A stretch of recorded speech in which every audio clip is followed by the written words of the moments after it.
बहू बनी ड्राइवर। सीमा की साड़ी रवि से होती है। रवि को नशे की बुरी लत लगी होती है। एक दिन, अरे माँ, मेरा एक साइड का शरीर काम नहीं कर रहा है। मैं आज खेतों में कैसे जाऊंगा? अरे बेटा, ऐसा ना बोल। तेरे पापा के जाने के बाद से तू ही घर चलाने का सहारा है। मैं डॉक्टर को बुला लाती हूँ। देखिए बहन जी, रोहन के शरीर के एक साइड में लकवा है। अब वो कभी ट्रैक्टर नहीं चला पाएगा। घर में मंहूसियत का माहौल हो जाता है। लीजिए माँ जी, रोटी खा लीजिए। अरे बेटा, मुझे तो भविष्य की चिंता हो रही है।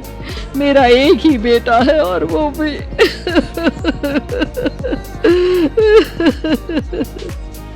माँ जी, आप चिंता न करें। जब तक ये बीमार है मैं खेत जाकर काम कर लिया करूँगी। वैसे भी नशे के कारण इनका शरीर काफी कमजोर हो गया है। अगले दिन सीमा खेत में जाकर काम कर शाम को घर लौटती है। ये ले बेटा, पानी पी ले। कैसा रहा काम का पहला दिन? माँ जी, काम तो ठीक है, लेकिन मैं अगर ट्रैक्टर चलाना सीख लूँ ना तो काम और भी आसान हो जाएगा। अरे बेटा, दुनिया क्या कहेगी कि औरत होकर ट्रैक्टर चला रही है। माँ जी, या तो हम दुनिया देख ले या अपना घर, कोई बात नहीं। जब ये ठीक हो जाएंगे तो सब ठीक हो जाएगा। अरे बहू, जरा बाहर तो आना। जी माँ जी। बहू, तेरे मामा जी आए हैं, तूने बुलाया था ना? हाँ माँ जी, वो मामा जी ना आज से मुझे ट्रैक्टर चलाना सिखा। सीमा मामा जी से ट्रैक्टर चलाना सीखती है। वो मन लगाकर खेतों में काम करती है। और एक दिन, माँ जी, पता है इस बार पूरे गांव में सबसे ज्यादा फसल का उत्पादन हमारे खेतों में हुआ है। इस साल तो खूब पैसे आएंगे। हाँ। सास खुश नहीं होती है। वो चुपचाप वहाँ से जाने लगती है। तभी सीमा उसे रोक लेती है। क्या हुआ माँ जी, आपको खुशी नहीं हुई? बेटा, आज डॉक्टर साहब बोल रहे थे कि रोहन के ठीक होने के लिए 5 लाख रुपए की जरूरत है। समझ नहीं आ रहा क्या करूं। सीमा शांत हो जाती है। अगले दिन सास सीमा के पास आती है।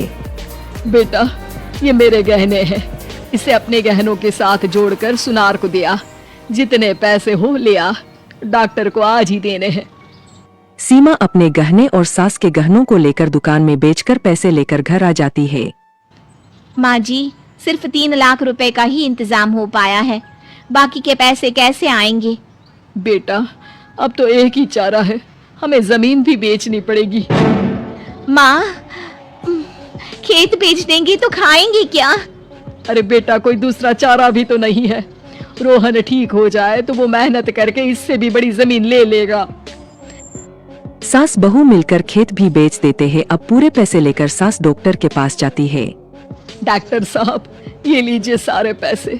बस किसी तरह मेरे बेटे को ठीक कर दीजिए। आपका बेटा ठीक तो हो जाएगा, लेकिन 6 महीने का समय लगेगा। सास बहू सोच में पड़ जाते हैं कि अब तो कोई जारिया भी नहीं रहा जहाँ से उन लोगों की कमाई हो। अब कमाएंगे नहीं तो खाएंगे क्या? माँ जी, मेरे माता पिता ने लड़की होने के कारण मुझे ज्यादा पढ़ाया लिखाया नहीं, लेकिन ट्रैक्टर चलाना सीखकर मैं कुछ काम करने के लायक तो हो ही गई हूँ। अरे बेटा, ट्रैक्टर अब कहाँ चलाएगी? खेत तो बिक गए हैं। माँ जी, मैं किसी और के खेतों में दिहाड़ी में काम कर लूंगी, कुछ तो पैसे आएंगे ही ना। कहकर सीमा काम करना स्टार्ट कर देती है। जैसे तैसे उन पैसों से गुजारा चल ही रहा था। माँ जी, पास के अस्पताल से मुझे नौकरी के लिए ऑफर आया है।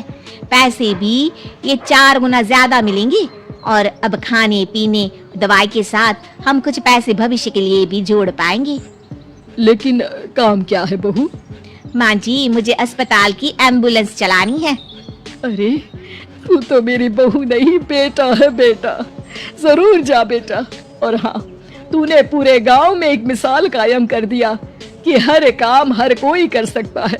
उनके लिए लड़की या लड़का होने की कोई जरूरत नहीं। सीमा मन लगाकर काम करना शुरू कर देती है। आगे जाकर